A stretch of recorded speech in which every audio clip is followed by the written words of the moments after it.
Samuel 16. Quem conhece Samuel? Samuel foi filho de quem? Alguém sabe me dizer? Samuel foi filho de? Ana, isso mesmo. E Samuel 16. E diz a Bíblia que Ana não podia ter filhos, não foi isso? E Ana pedia e um dia recebeu. Só que ela recebeu porque ela fez uma promessa para Deus. Alguém lembra da promessa? Ela falou: se tu me deres um filho, eu vou fazer o quê?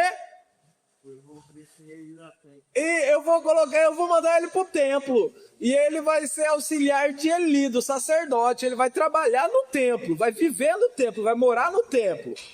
E diz a palavra de Deus então que Ana teve o filho, colocou o nome de Samuel e cumpriu a sua promessa, mandou ele para o templo. E Deus abençoe o homem. E aí, diz a palavra de Deus lá em 1 Samuel 3, que certa vez, quem que chamou Samuel? Deus, lembra?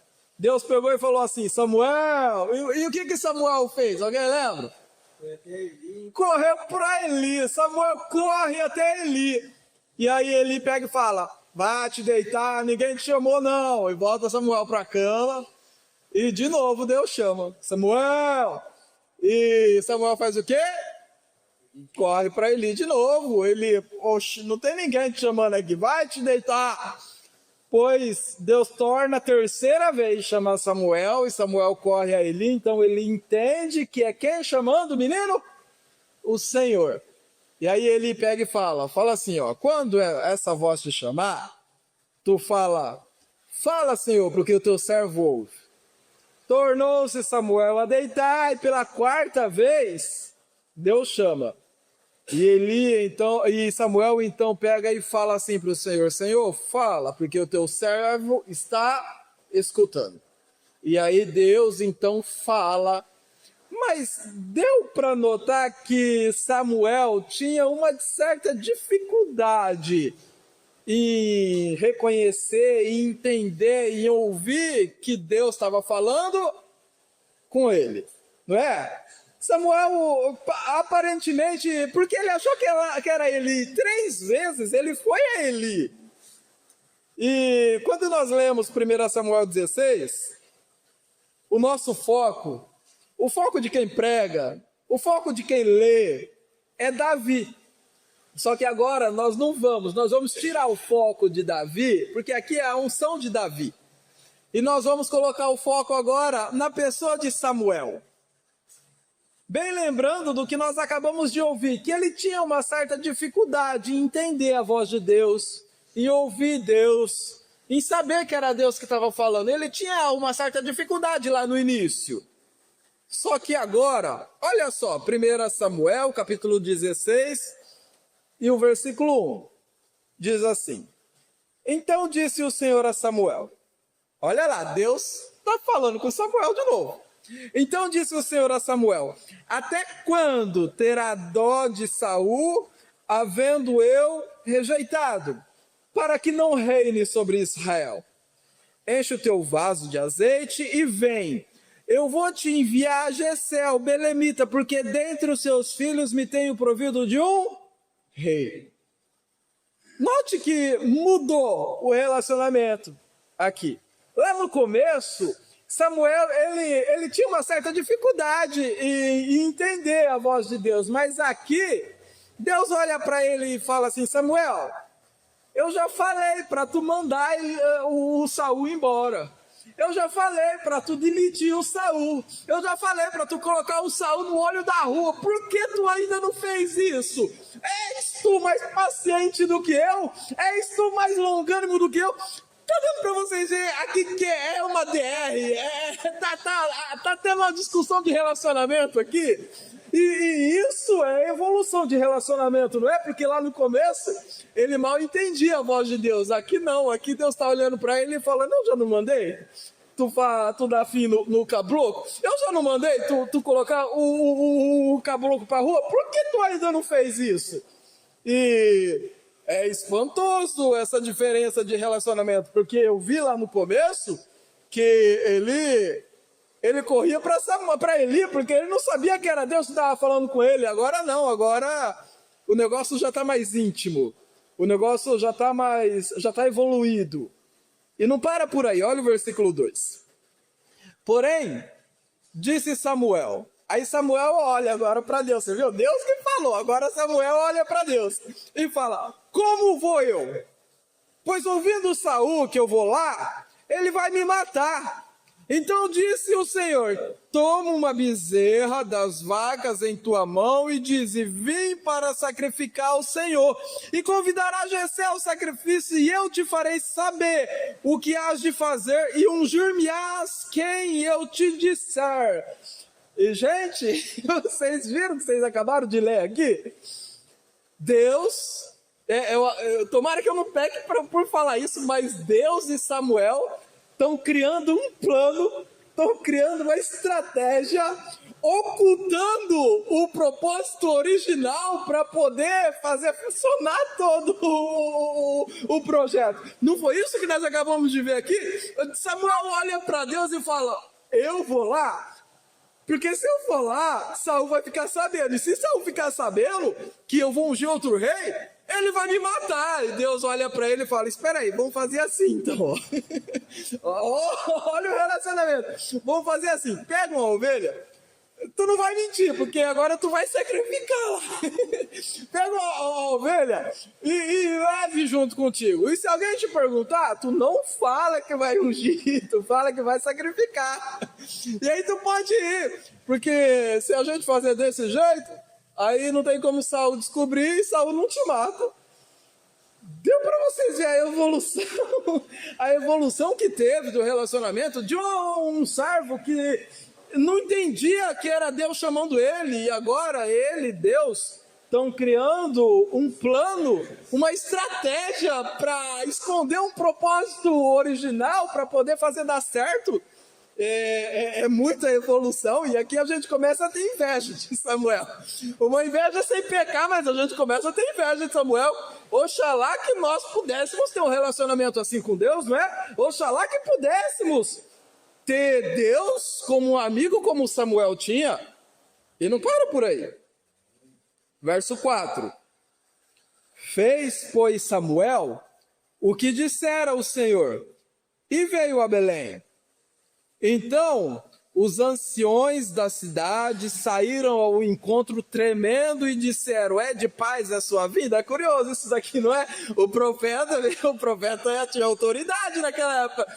Samuel chega no pé da cidade, na entrada da cidade, os anciões da cidade correm para ele tremendo, diz a palavra de Deus aqui, diz: é de paz tua vida? Porque naquela época, quando o profeta vinha, era para falar o que Deus tinha mandado, e Deus só falava quando estava com raiva do povo, quando estava irado com o povo.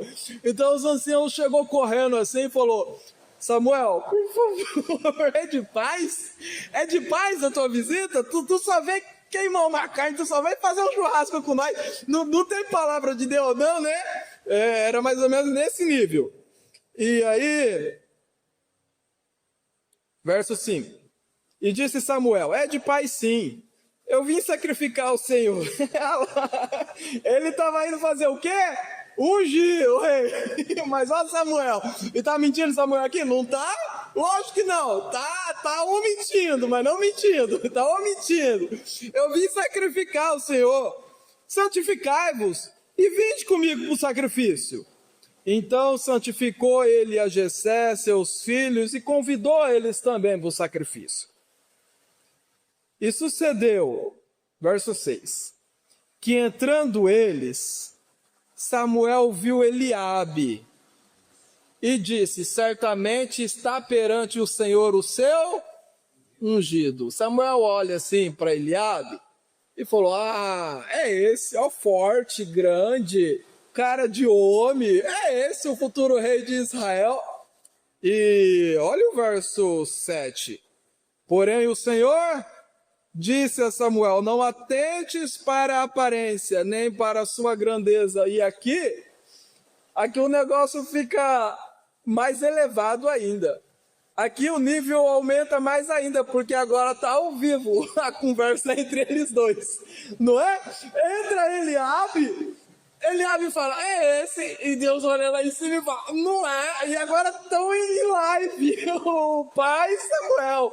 Olha a evolução que teve o relacionamento, porque lá no início Samuel mal entendia que era Deus falando, agora não, agora está ao vivo um com o outro, assim, parece que estão no celular, um com o outro falando, e Samuel fala, é esse, e Deus fala, não é, e Deus pega agora e começa a dar lição de moral em Samuel numa live, ao vivo, Deus começa a dar uma lição de moral em Samuel, e Deus pega e fala, não atente para a grandeza da sua estatura, porque eu tenho rejeitado esse, porque eu, o Senhor, não vê como o homem, pois o homem vê que está diante do olho ou dos olhos, mas eu vejo o coração.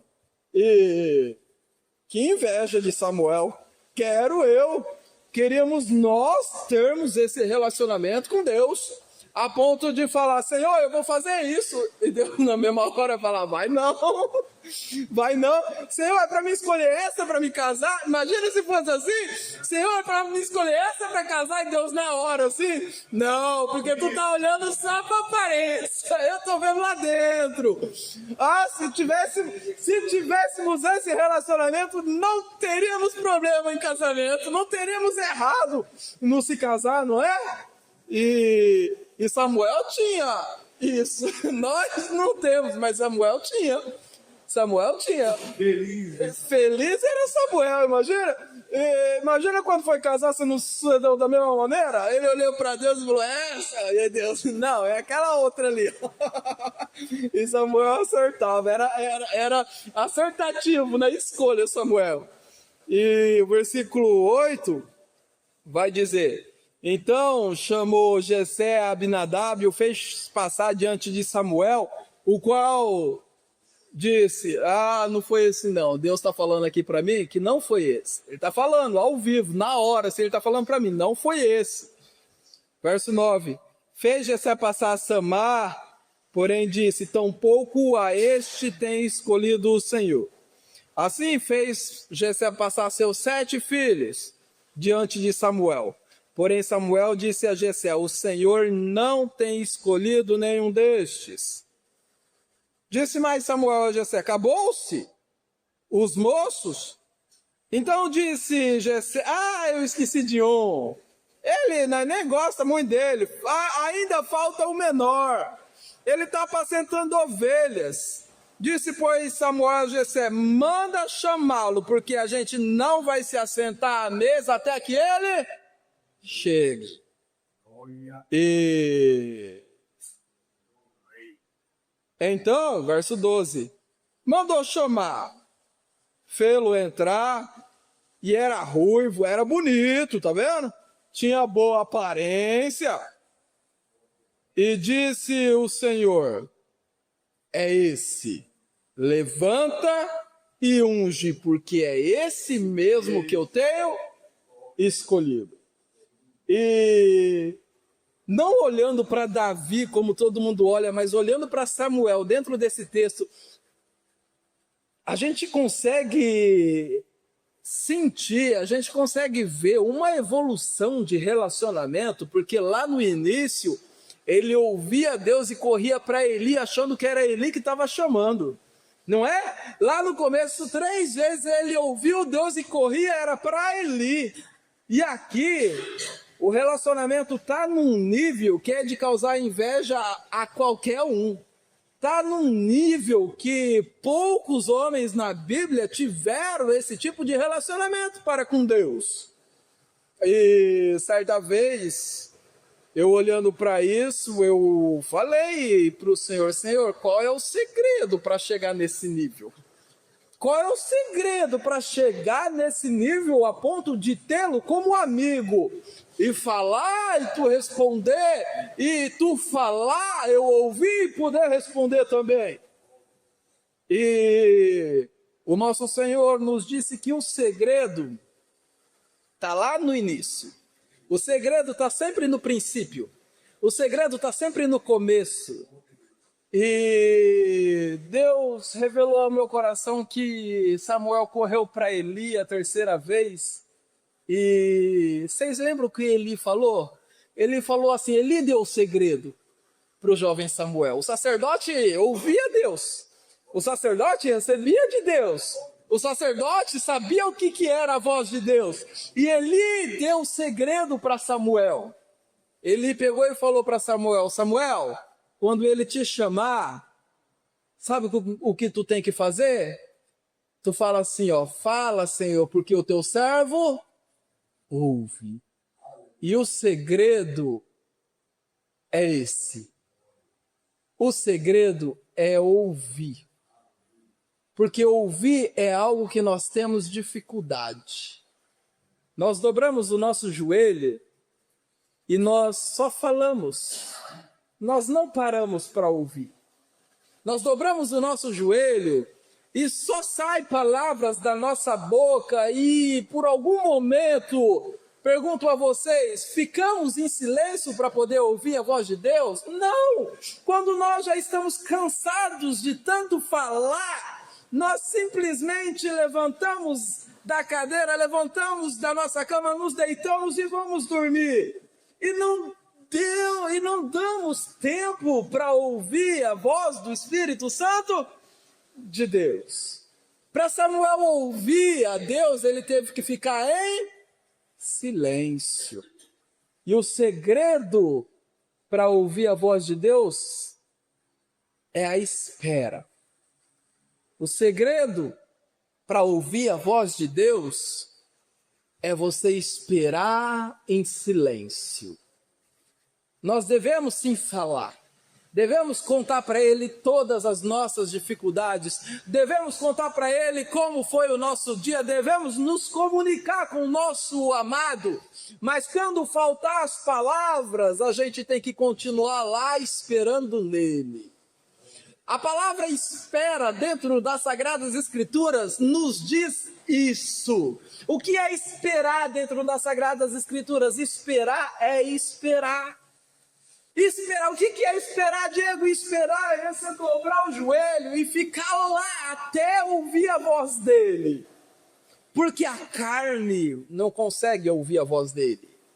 E se a carne não consegue ouvir a voz dele, se é o nosso espírito que ouve a voz do Espírito Santo, como diz 1 Coríntios 2, logo a carne tem que morrer para que nós possamos conseguir ouvir a voz dele. E a carne só é morta na espera, porque a carne não suporta esperar. Quem que gosta de ir para um hospital, pegar uma senha e ficar lá esperando horas e horas? Ninguém gosta, porque a carne não suporta esperar. A carne quer o agora, a carne quer o pra já.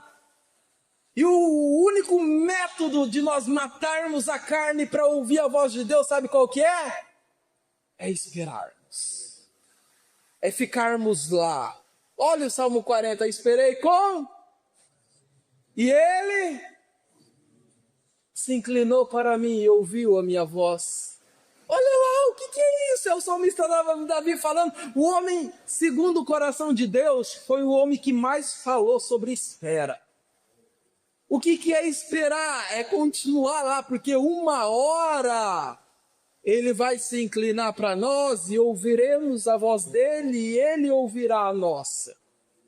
Os jovens se cansam, se fadigam, mas aqueles que esperam no Senhor renovarão as suas forças espirituais. Aqueles que esperam no Senhor, aqueles que esperam no Senhor renovarão as suas forças. Desde a antiguidade não se viu com os olhos, não se ouviu com os ouvidos um Deus além do nosso. E o que ele faz? Ele trabalha para quem nele espera. Vamos para a segunda Reis. Vamos para a segunda Reis. Vamos entender o que é a espera na oração. E o quão necessário ela é para que possamos ouvir a voz de Deus. Se queremos ouvir a voz de Deus, nós precisamos ficar em silêncio na oração. A oração é o nosso contato, a oração é o nosso relacionamento, a oração é a nossa intimidade. E na maioria das vezes só parte de nós, e nós falamos, mas para ter relacionamento tem que ter ação das duas partes. E muitas das vezes nós não deixamos, porque o Espírito Santo é uma pessoa extremamente sensível, educada, e ele não vai tomar a frente se não for dado a liberdade. Olha 2 Reis capítulo 2. 2 Reis capítulo 2, a gente vai usar uma simbologia aqui para chegarmos a um ponto, tá, meus irmãos? Porque aqui Elias é levado ao céu num redemoinho. E Eliseu, cai a capa de Elias, e Eliseu veste a capa e fica cheio de... A porção dobrada de Elias recai sobre a vida de Eliseu. Amém? Olha lá, qual é esse texto? Esse texto é famoso. Elias alcança o céu e Eliseu fica cheio de poder. É isso que nós vemos nesse texto. Cada um de nós somos compostos de dois tipos de homens, de dois tipos de natureza. A natureza espiritual e a natureza material. Eu tenho o meu homem espiritual dentro de mim e eu tenho o meu homem material. E na oração, o homem espiritual toca os céus, representando Elias. O homem material é cheio de poder, representando Eliseu. Aqui é uma simbologia do joelho dobrado, aqui é uma simbologia da oração, do homem que vai alcançar o céu, o meu homem espiritual, e o homem que vai ser cheio de poder, o meu homem material. E eles partem, diz a palavra de Deus, versículo 1, e eles partem de Gilgal. E sucedeu que quando o Senhor estava para levar Elias num redemoinho ao céu, Elias com Eliseu partiram de Gilgal. E se a gente for estudar um pouco na Bíblia o que significa Gilgal, Gilgal tinha um outro nome, era uma cidade que tinha um outro nome. E diz a palavra de Deus que Josué chegou com o povo de Israel nessa cidade, e Deus pegou e falou assim para Josué, falou: Josué, eu quero que você circuncide todo macho israelita. Eu quero que você corte a carne de todo macho israelita. Josué, pois, então fez isso, e diz a palavra de Deus que a partir daquele momento aquela cidade passou a se tornar, passou a ter um novo nome, e ela passou a ser chamada de Gilgal. Gilgal é o lugar onde você corta a carne. Gilgal é o lugar onde você mata a carne, e o primeiro passo da oração, a gente está de joelho dobrado, e o primeiro passo da oração é a gente fazer morrer a carne. Porque vai vir aquela vontade de levantar e assistir um jogo de futebol. Vai vir aquela vontade de levantar e assistir um filme. Vai vir aquela vontade de levantar e assistir a novela. Vai vir aquela vontade de levantar e ir para o banheiro. Vai vir aquela vontade de levantar e ir dormir. Só que nós temos que vencer a carne. Nós temos que matar a carne, a gente tem que continuar lá de joelho dobrado. A gente não pode sair de lá, a ponto de que, olha o versículo 2, Elias, o homem espiritual, vai testar o homem material. O homem espiritual vai dizer: fica-te, pois, aqui em Gilgal, porque o Senhor está me enviando para Betel. E o homem material vai ter que falar: vive o Senhor, ou vive a tua alma, eu não te deixo. Isso é vencer a carne. Isso é matar a carne. E assim os dois vão chegar onde? Vão chegar em Betel. E Betel é lugar de adoração.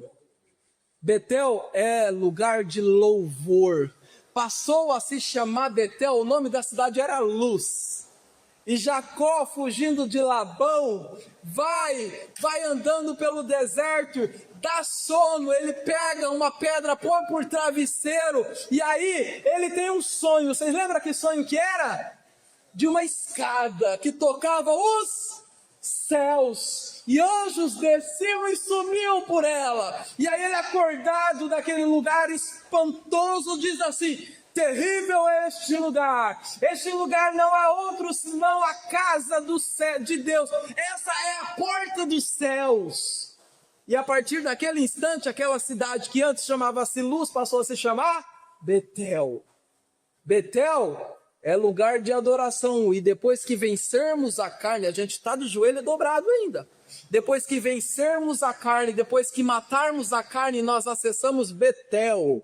A adoração, ela flui dentro das nossas vidas, e nós começamos agora a adorar e louvar o Senhor na nossa oração. E você vai ver que isso realmente é evidente e acontece nas nossas vidas. Faça um teste essa noite. Dobre o joelho e fala: eu vou chegar até lá para ouvir a tua voz. E aí você vai ter que passar por Gilgal, você vai ter que matar a carne. Quando a carne estiver morta, nascerá aquele sentimento de adoração, nascerá aquela vontade de louvar, nascerá aquela vontade de engrandecer o Senhor, e da tua boca sairá o perfeito louvor, porque agora não é por interesse, agora não é interessado naquilo ou naquilo, agora não é para mostrar para os outros, está só você e Ele, e a única coisa que você quer é adorá-lo, a única coisa que você quer é honrá-lo, a única coisa que você quer é exaltá-lo na beleza da sua santidade. E aqui é Betel. E o homem espiritual vai testar novamente o homem material. E vai dizer, cadê o versículo? Versículo 4. Fica aqui Betel, homem material, porque o Senhor está me enviando para Jericó.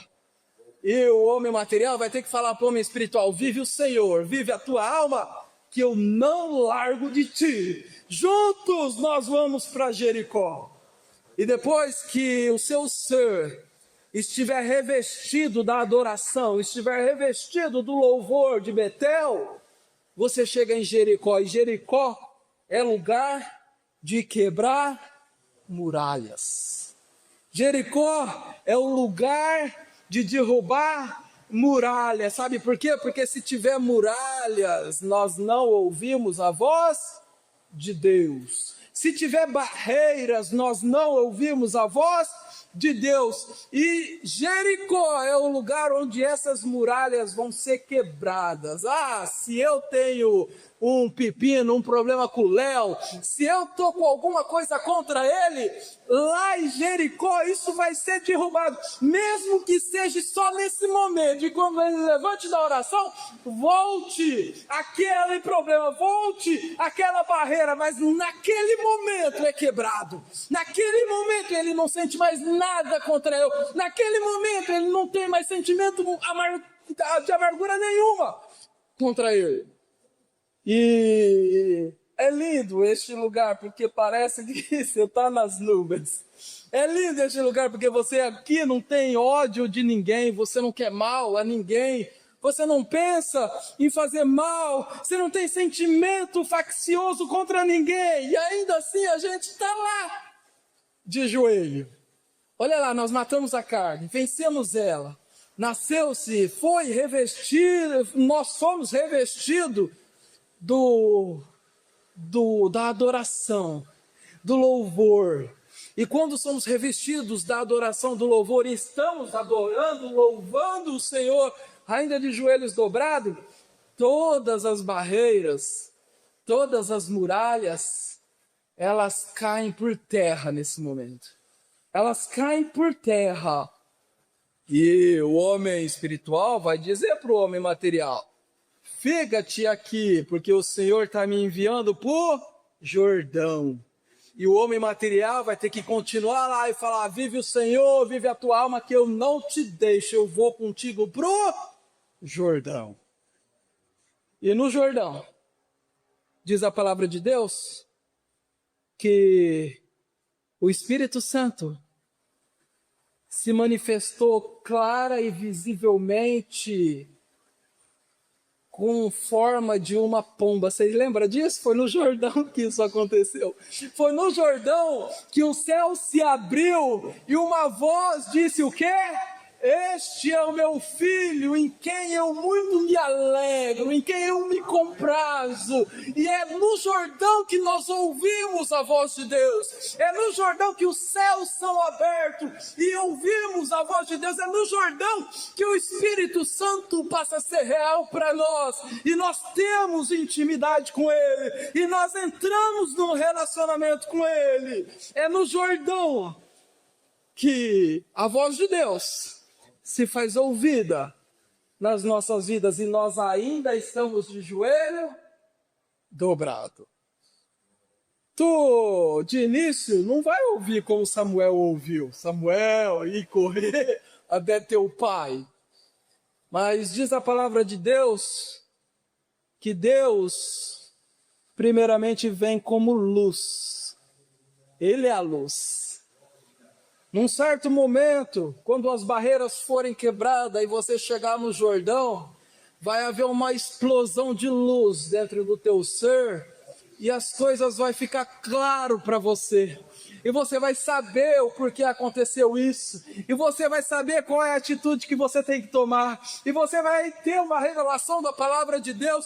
E você vai saber que veio de Deus. Porque a voz de Deus, ela é inconfundível. A voz de Deus é a voz do teu Criador. E quando tu ouvir ela, não vai ter dúvida se foi Ele ou não. Você vai ter absoluta certeza que foi Ele que falou contigo. Você vai ter absoluta certeza que é Ele que está se relacionando contigo. E, meus irmãos, a alegria, o prazer de viver isso é algo inexplicável. É a melhor coisa que pode acontecer com o ser humano.